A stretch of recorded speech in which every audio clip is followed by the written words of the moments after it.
Well, I'm a Satanist because I originally started out as an atheist, but I wanted to find more ways to do advocacy work within a separation of church and state. And also, I think Satan is pretty cool. Satan is kind of a daddy. So here I am today talking about Satan. And I see people often get upset. Oh, so if I don't accept God, then I gotta go to hell? Yeah. So you telling me you want to deny someone your whole life and disrespect him your whole life, but you also want that said person to invite you into his home? Wait, my name's Sean Gendel. I'm a Presbyterian pastor. I'm married to my wife Kelly, and we have 3 children.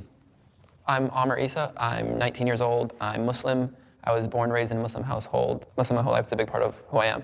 My name is Jason Turgeon. I'm 33. I'm a Satanist. I was raised Christian and have somewhat recently converted.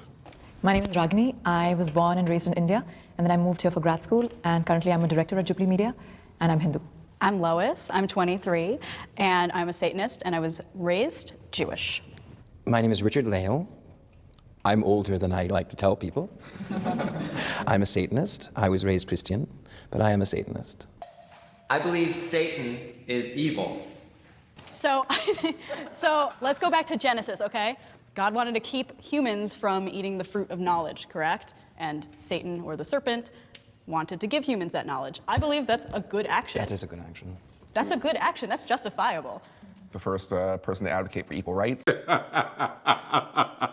So God withholding something and warning us about something that will lead to our demise and our destruction is bad.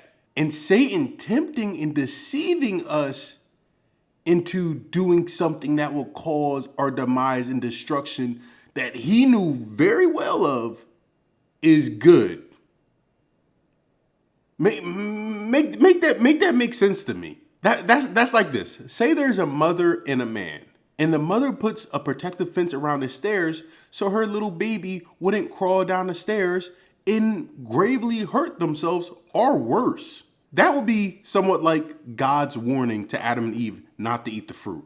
Now, say a man comes along and removes that protective fence guarding the stairs from the baby and is sitting at the bottom of the stairs, knowing full well if that baby crawls down them stairs, it's going to get injured or worse.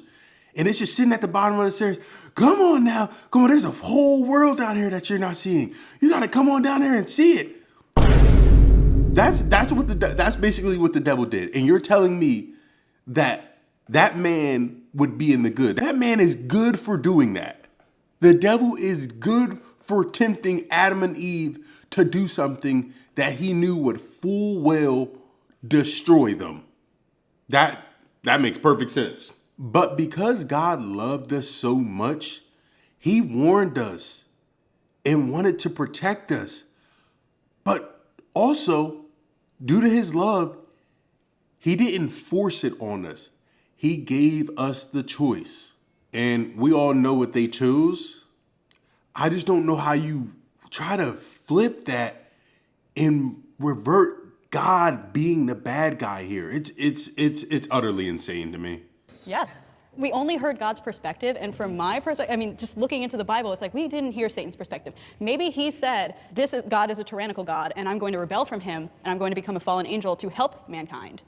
My interpretation and understanding of that story is that God created an environment where and it was an environment of love and peace, and where his children that he created and who he loved, who he created in his image would. They were naked and they didn't have understanding. Yeah, and that this was an environment for them to. Wait, we gotta hear his whole point. To flourish.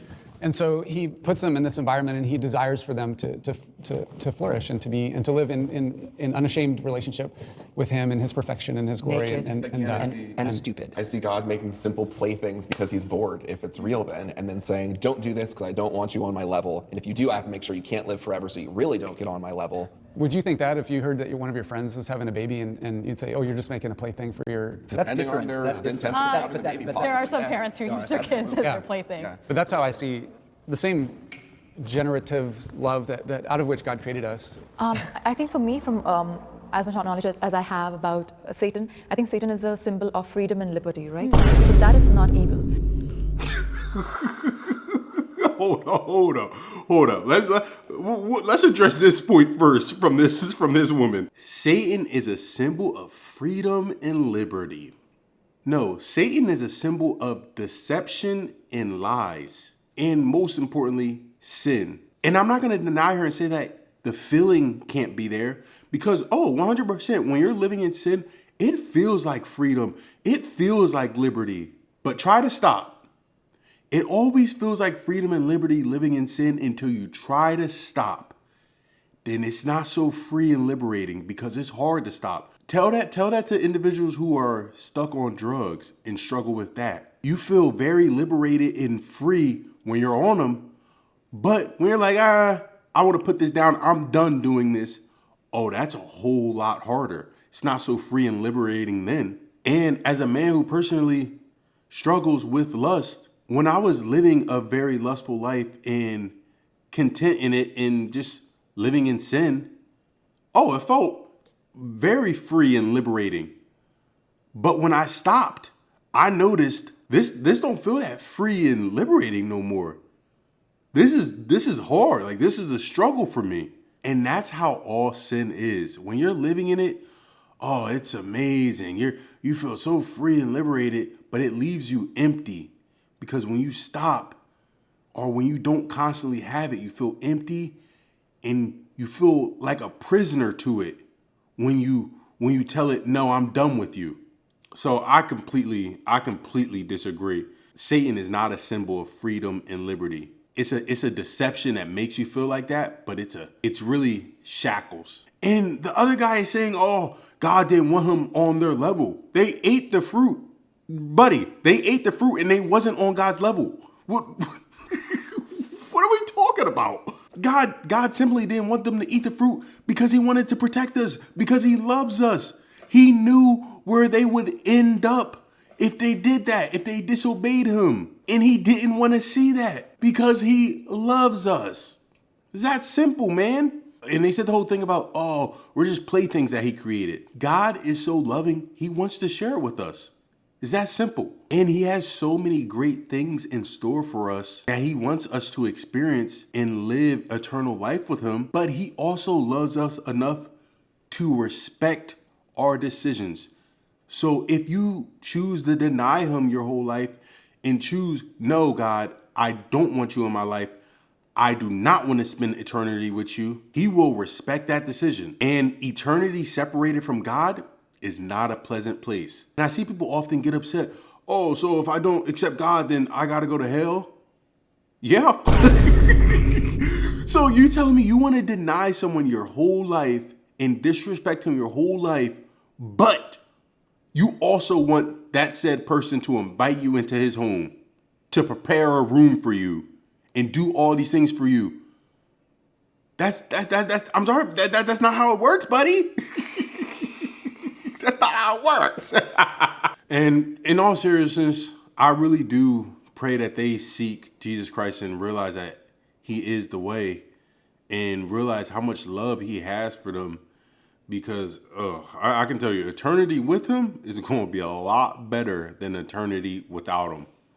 And it's funny how two of the Satanists, they were Christian on their upbringing. One was Jewish. I wonder what brought them to where they are. Lois, why are you a Satanist? Well, I'm a Satanist because I originally started out as an atheist, but I wanted to find more ways to do advocacy work within a separation of church and state. And also, I think Satan is pretty cool. Satan is kind of a daddy. So here I am today talking about Satan. 1 John 3 verse 10 says, "By this it is evident who are the children of God and who are the children of the devil. Who does not practice righteousness is not of God, nor is the one who does not love his brother." I just thought it was hilarious that it says right there in the Bible, who are the children of the devil. And she's saying it right out her mouth. She said Satan is daddy. You can't make this up, man. Yo, and I don't say that to say, she's cooked, she's going to hell. No, because she can turn to Christ, and I pray that she does. I just thought that it was funny that she said that, and it's just like, you just can't make this stuff up. But hey, man, if you guys like the video, make sure you like the video and comment, subscribe, and I'll see you on the next one. Oh, so if I don't accept God, then I gotta go to hell? Yeah.